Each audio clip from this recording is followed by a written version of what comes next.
G'day everyone, Professor Maple here, and welcome to a new series I'm calling Professor Maple's Silly Redstone Tutorials. Today, we're going to create this Iron Golem Timer.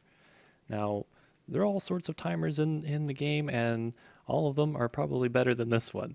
But I came up with this, and I came up with part of it, and I figured why not make a tutorial on it, just in case you're kind of bored of etho hopper clocks and daylight sensors and that sort of thing.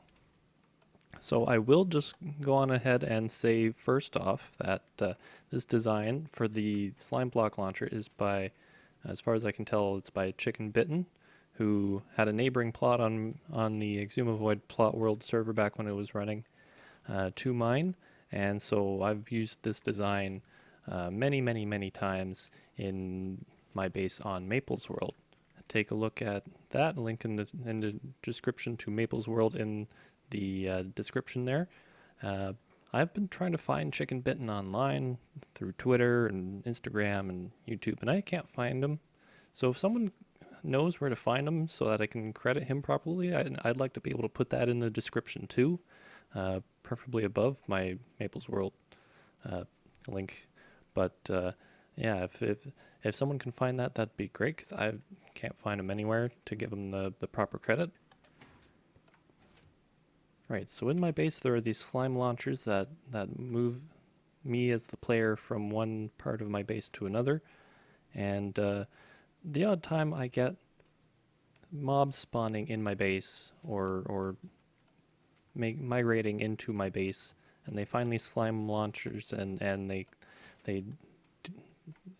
bounce on them and usually end up dying because they cause themselves some damage there. What I've done is basically I've decided I wanted to make a timer out of that, and I found that most mobs, if they're not centered quite the right way, and it's really finicky to try and get them centered properly, but most mobs will take fall damage when you do that, or are too small to really easily be on both the pressure plate and the slime block at once, because that is how you get the perpetual motion of being able to activate the slime launcher over and over again and be launched. But Iron Golems are perfect. They don't take fall damage. They've got a nice wide base on their hitbox, so pretty much every time he lands, he's going to hit that pressure plate.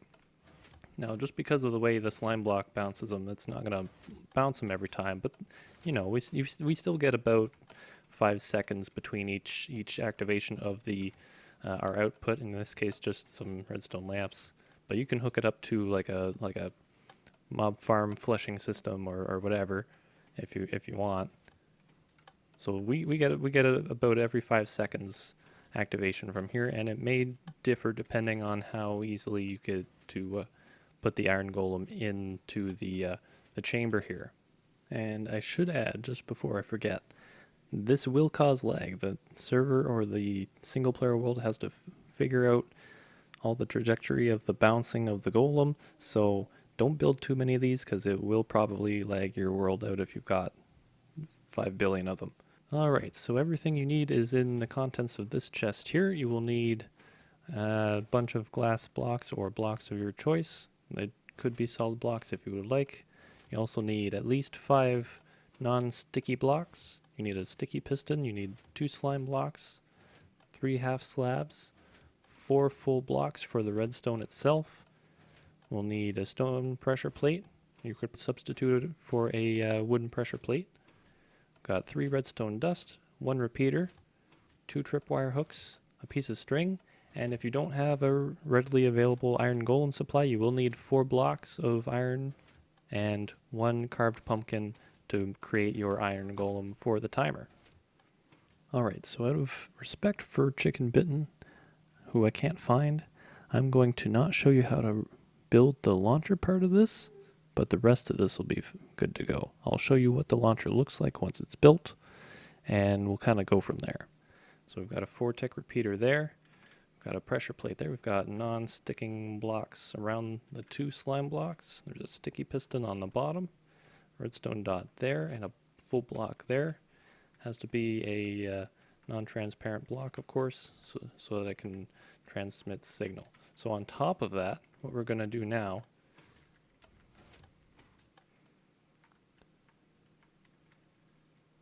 is just go one block up, and that iron golem has basically a 2x2 base to him. So as long as we have one of those blocks being the slime block and one of those blocks being our non-sticky block, we're going to just keep that as this container. And so we're going to add one block of your choice. I chose the non-sticky block just because it's easier. It's right here, but you can do whatever you'd like. And we're just going to build a box around it with block of your choice. I chose glass because then we can see what's going on, and that makes the tutorial a lot easier to follow when you can see. And then from there, so we've got our base level, we've got our one block of air so that nothing sticks to the slime blocks when it's in the up position, and we've got our ring with a 2x2 in the middle of glass. And then we will extend our glass up 6 more blocks. 1, 2, 3, 4, 5, 6. Do this, we don't have to, you could do it on every block if you want, but you really only need to kind of alternate it in between here. And of course at the top, you can use any solid block here. I'm just going to keep using the blocks that I have. And make sure that you have 3 blocks in between so that we can put our tripwire hooks on top of this.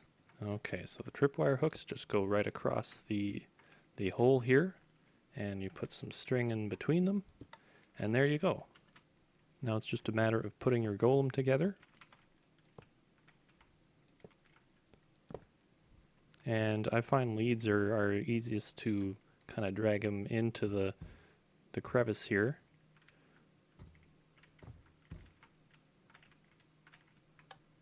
There may be some pushing involved, and that's fine. But once he's in, you've got your Iron Golem Timer ready to go. So anyway, I hope you enjoyed this episode of Professor Maple's Pointless Redstone. Have a good now, have a good later, and we'll see you next time. Goodbye!